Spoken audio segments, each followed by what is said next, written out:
Sa bawat pagdapo ng makapal na ulap sa baybayin ng Camiguin, may isang alamat na bumabalot sa takot ang mga residente.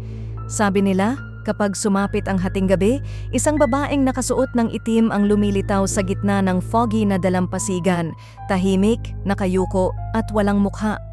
Minsan, bigla siyang susulpot sa harap ng mga naglalakad pa uwi, habang ang hangin ay puno ng malamig na bulong at mahihinang yabag.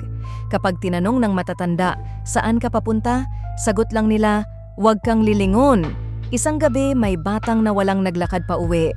Sa CCTV ng lumang kalsada, kita ang anino ng bata, may sumusunod na figura, mahaba ang buhok, itim ang suot, at parang dumudulas lang sa lupa.